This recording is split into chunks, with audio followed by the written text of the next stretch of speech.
Good afternoon, Keller Williams, and welcome back to the KW Command 66-Day Challenge ProCoach mini series. And today is day 12 of that series. Yesterday, or actually I think it was the day before, I apologize for not getting a video out yesterday, we talked about the ability to create client update or custom checklists inside of your opportunity stages. I'm actually in that screen right now. I basically got here by going into opportunities, clicking on any one of the phases, and then clicking on the edit stage button. You can see that each of my stages inside of this particular phase each has a checklist, and client updates is another thing that you can use to further leverage yourself as an amazing coach for your clients, and also help your clients leverage a lot of the contacts that have to happen during a transaction. So here's an example. A client update item might be when you're preparing the listing, right? So I'm preparing this listing to go active. First, I send a copy of the contract they signed back to the client. Then I make sure that they've got the house made ready.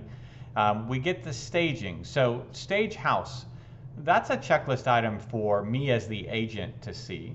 But I wouldn't necessarily want to send a checklist email that says, congrats, you've got the stage house stage, right? That just wouldn't make sense to them. So you can see this second item actually says initial make ready confirmed with client.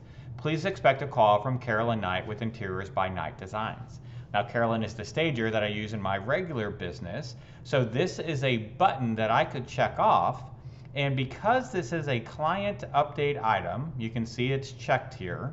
When I check this particular checklist box on any opportunity, Command will then send an email at a preset time that day or within the next 24 hours, letting the client know about this checklist item. So I'll show you that in just a second.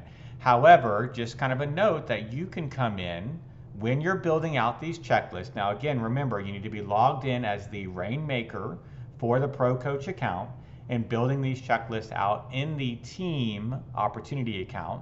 Then these checklist items will trickle down to your agents when they're also in the team account opportunity pipeline.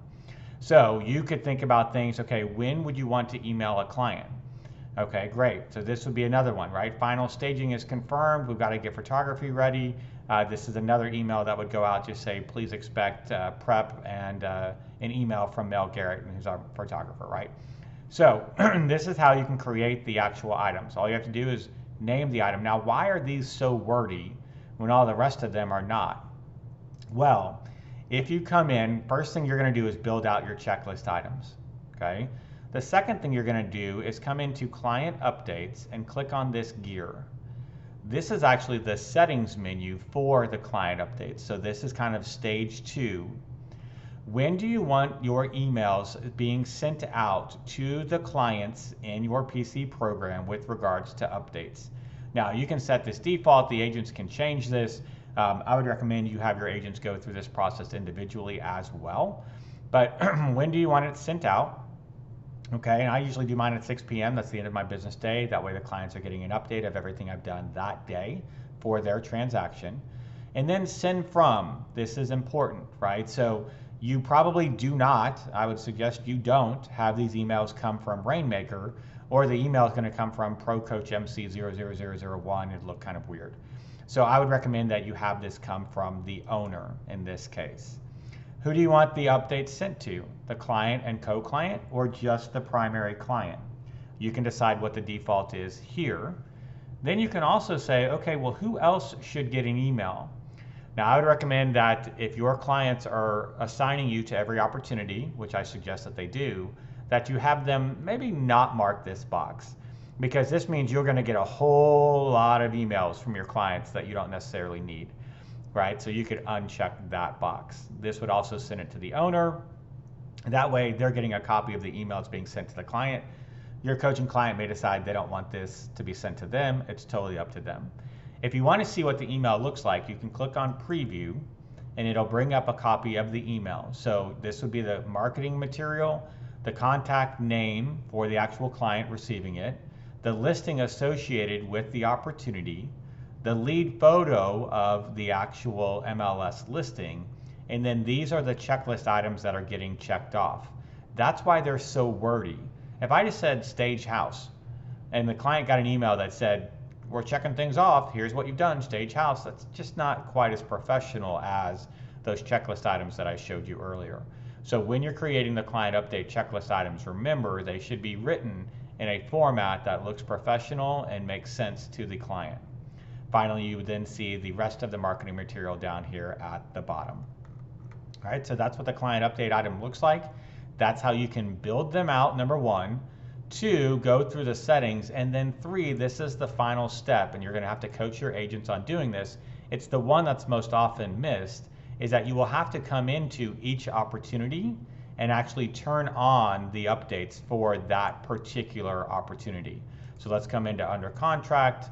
You would see here is this opportunity. I would need to click into the opportunity and then come over to client updates. These are turned off by default. I would need to make sure that I turned them on. This one was actually already turned on from a previous demo. But make sure that as your agents are building out opportunities, if they're going to leverage the client updates that you've built in their checklists, they need to turn them on per opportunity. And then you can see this is when it would be sent out. This is who it's going to be sent from. This is who it's going to be sent to, right? And you can decide if you want this or not. You could even train your agents to actually send me only the ones that happen, for particular instances, but most likely not. Once you have that all set up, then you are good to go and you can come in, X out of that, and now client opportunity updates are set for this specific opportunity. So it's a three-step process. You as the coach, you're going to build the checklist items. Then the agent would have to come in and actually build out their defaults and turn on the opportunities for each one, or excuse me, the updates for each one of their opportunities. If you guys have any questions about that, feel free to post them in the comment section here. But again, just one more way that you can help continue to leverage your coaching program for your agents and make them even more powerful, more efficient in the dealings and communications with their clients. Guys, hope everyone's having a fantastic day, and as always, I look forward to speaking with you again real soon.